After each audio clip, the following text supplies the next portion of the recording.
वास्तु घर का बैलेंस होना चाहिए, ये सभी को पता है, लेकिन जहां पे चीज खराब हो जाती है वो है कि घर के अंदर की दिशाओं का प्रॉपर ज्ञान नहीं होता।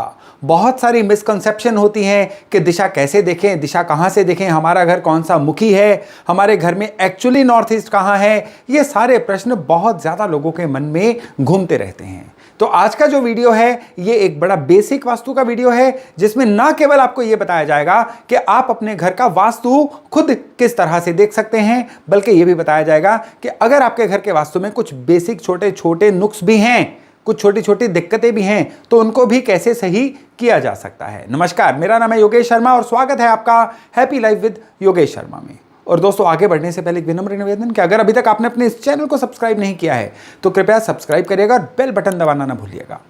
ये वीडियो जब आप पूरा देख लेंगे तो ये मेरा आपसे वादा है कि आप एक प्रॉपरली अपने लिए ही एक वास्तु एक्सपर्ट बन चुके होंगे। आपको इस वीडियो के बाद प्रॉपर से आइडिया हो जाएगा कि आपके घर में कौन सी चीज जो है वास्तु के अनुरूप है और कौन सी चीज है जो वास्तु के अगेंस्ट है। इसके अलावा आपको यह भी पता चल जाएगा कि आपके घर के अंदर जो एनर्जी या जो ऊर्जा है वो इम्बैलेंस है, तो उसको सही कैसे किया जाए। तो चलिए शुरू करते हैं। आप चाहे किसी घर का वास्तु देखना चाहते हैं, दुकान का वास्तु देखना चाहते हैं, फैक्ट्री का वास्तु देखना चाहते हैं, कभी भी उस बिल्डिंग में केवल कंपास पकड़ के आगे चलने से वास्तु नहीं देखा जाएगा। वास्तु देखना है तो सबसे पहले उस जगह के एक लेआउट को, मैप को, नक्शे को कागज पे उतारना होगा। आपके पास उस जगह का बना बनाया नक्शा होगा फिर तो ठीक है, और अगर नहीं है तो चाहे आप एक रफ सा नक्शा इस तरह से बना के एक कागज पे उतार लीजिए। और इसका फायदा क्या होगा कि आपको उस जगह के जो भी वास्तु की चीजें हैं, वास्तु की ऊर्जाएं हैं, वो डायरेक्टली सीधे तौर पे पता चल जाएंगी। जो भी प्रोफेशनली आपका वास्तु देखेंगे, अगर वो नक्शे के बिना देख रहे हैं तो वो भी प्रॉपर से जज नहीं कर पाएंगे। इस चीज को तो आपने ध्यान में रखना है। अब सपोज करिए हमने एक आयताकार शेप का एक प्लॉट ले लिया जहां जिस घर का हमने नक्शा देखना है। रफली आप यहां पे एक जो मेन गेट है वो बना दीजिए। इसको हमने मेन गेट बना दिया। अब ये घर के अंदर एंटर करते ही ये एक उनका ड्राइंग रूम है। इसके बाद एक यहां पे रफली आप एक रसोई जो है उसको ड्रॉ कर दीजिए। इस रसोई में यहाँ पे गैस का स्टोव है। ये मैं हाइपोथेटिकल एक नक्शा बना रहा हूँ ताकि आपको किसी भी जगह के वास्तु को समझने में सहायता मिल सके। अब दो कमरे पीछे हैं, ये एक एयर डक्ट है और यहाँ पे दो रूम्स हैं इस घर में।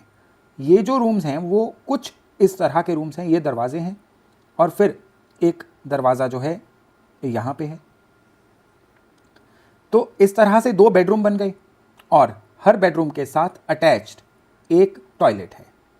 ये टॉयलेट सीट है, यहाँ पे भी टॉयलेट सीट है और ये एरिया जो है वो ड्रेसिंग एरिया कहलाएगा या कपबोर्ड एरिया कहला लेगा। इस तरह से हम देखते हैं कि आपके घर का एक नक्शा जो है वो तैयार हो रहा है। अब यहाँ पे अगर हम चलेंगे तो इसी घर में आगे चल के यहाँ पे कुछ ये पोर्च है जहाँ पे व्हीकल्स के खड़े होने का जगह है। इसके बाद यहाँ पे सीढ़ियाँ हैं जो ऊपर की ओर जा रही हैं और फिर ऊपर वाला फ्लोर शुरू हो जाएगा। ये इस घर का जो है वो लॉबी एरिया है। तो ये एक रफ सा मैप बन गया। अब इस मैप में हम अगर देखेंगे तो ये ड्राइंग रूम में यहाँ पे सोफ़ाज़ हैं, ये टेबल है, सामने भी सोफ़ाज़ हैं। इस तरह से इस घर का एक लेआउट बन गया। अब यहाँ पे सारा खेल आता है दिशाओं को देखने का। दिशाओं को देखने के लिए आपने क्या करना है, उस घर के बिल्कुल बीचों बीच खड़े होना है और जहाँ स्ट्रीट है, जहाँ पे मेन गेट है, जहाँ पे गली है, रोड है, उसकी तरफ कंपास, जो हर एक मोबाइल में कंपास होती है, मोबाइल में कंपास निकालिए और घर के बीचों बीच खड़े होके बाहर की तरफ देखिए।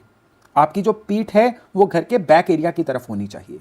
आपने एंगल में खड़े नहीं होना है, आप बिल्कुल सामने खड़े होइए और दिशाएं देख लीजिए। अब जो भी दिशाएं आएंगी आपने उन दिशाओं को केवल रिलाई करना है। जैसे कि आप यहाँ पे भी देख रहे हैं कि जिस तरह से दिशाएं आ रही हैं हम उस ही तरीके से आगे बढ़ रहे हैं। अब यहाँ पे अगर हमने कंपास से दिशाएं देखी और ईस्ट जो है वो इस दिशा में आ रहा है। अब ईस्ट इस दिशा में आ रहा है तो बिल्कुल उसके 180 डिग्री ऑपोजिट वेस्ट होगा। अगर ईस्ट इधर आ रहा है तो इधर वेस्ट होगा, और एग्जैक्टली 90 डिग्री पे ही हमें बाकी दिशाएं बनानी है। यहाँ पे साउथ बन जाएगी और यहाँ पे नॉर्थ बन जाएगी। ये आपके घर का दिशाओं का एक बेसिक स्ट्रक्चर आ गया। अब हमें क्या करना है, इनकी 4 उप दिशाएं होती हैं वो निकालनी है। हर दिशा के 45 डिग्री, यानी आधा आधा इनको कर लीजिए, और हर दिशा के 45 डिग्री पे आपको जो है आपकी उप दिशाएं मिल जाएंगी। साउथ और वेस्ट के बीच में साउथ वेस्ट दिशा, साउथ और ईस्ट के बीच में साउथ ईस्ट दिशा, ईस्ट और नॉर्थ के बीच में नॉर्थ ईस्ट दिशा जिसको ईशान कोण बोला जाता है, और वेस्ट और नॉर्थ के बीच में वायु कोण जिसको नॉर्थ वेस्ट दिशा बोला जाता है। अब इस तरह से आपको अपने घर का प्रॉपर एक वास्तु का लेआउट मिल गया, जिसकी सहायता से आप अपने घर के अंदर की पूरी दिशाओं को जान सकते हैं। अब इस घर को देखने के बाद हमें पता चला कि इनकी रसोई जो है ये साउथ वेस्ट दिशा में आ रही है, और इनका जो ड्राइंग रूम है वो साउथ से लेके साउथ ईस्ट दिशा के बीच में आ रहा है, और कुछ एरिया जो इस ड्राइंग रूम का है वो साउथ वेस्ट दिशा में भी आ रहा है। इनका जो टॉयलेट एरिया है वो वेस्ट से लेके नॉर्थ वेस्ट दिशा के बीच में आ रहा है, और जो इनका दूसरा टॉयलेट है वो प्रॉपर ही नॉर्थ वेस्ट एरिया में है। इस तरह से हमें एक्यूरेसी से पता चल जाता है कि किसी घर के अंदर जो भी चीज़ों की प्लेसमेंट है वो किस दिशा में है। अब इसके बाद बारी आती है चीज़ों को सही ढंग से एनालाइज करने की। वो किस तरह से, आपको सबसे पहले तो पता होना चाहिए कि कौन कौन सी दिशा में कौन कौन सी चीज़ें अलाउड होती हैं। साउथ वेस्ट दिशा में किचन नहीं होनी चाहिए। साउथ वेस्ट दिशा पितरों की दिशा होती है। इस दिशा में बोरिंग या ज़मीन के अंदर कुआं ये नहीं होना चाहिए। ये जगह बिल्डिंग में बहुत गहराई में या बेसमेंट भी इस एरिया में नहीं होना चाहिए। तो अगर ये चीज़ें यहाँ पे होंगी तो आपके घर का वास्तु पीड़ित माना जाएगा। साउथ वेस्ट एरिया का जो रंग है ये आपके गलती से भी यहाँ पे आपने रेड या ग्रीन कलर नहीं देना है। और ठीक इसी ट्यून में अगर नॉर्थ ईस्ट दिशा की बात करें तो यहाँ पे टॉयलेट नहीं होना चाहिए। यहाँ पे कभी भी रेड कलर नहीं होना चाहिए। नॉर्थ ईस्ट दिशा में अग्नि स्थान नहीं होना चाहिए, यानी किचन नहीं होनी चाहिए। अब किचन जो है यहाँ पे भी मना है, किचन यहाँ पे भी मना है, तो भाई क्या करें फिर, किचन जो है वो रखें कहाँ पे। इस तरह से हम देखते हैं कि घर के अंदर पंच तत्वों का आपका जो समावेश है वो दिखना शुरू हो जाता है। घर के अंदर जो अग्नि स्थान है वो साउथ से लेके साउथ ईस्ट के बीच में है, और अग्नि क्या होती है, किचन। तो इन एरियाज़ में किचन हो सकती है। इवन किचन की जो दूसरी अच्छी जगह है वो नॉर्थ वेस्ट भी हो सकती है।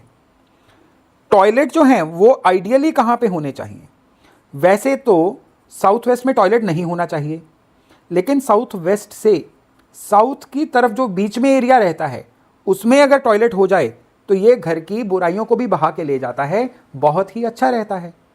इवन नॉर्थ वेस्ट से वेस्ट के बीच में जो एरिया है वो भी टॉयलेट के लिए कहीं ना कहीं थोड़ा सा अनुकूल माना जाता है।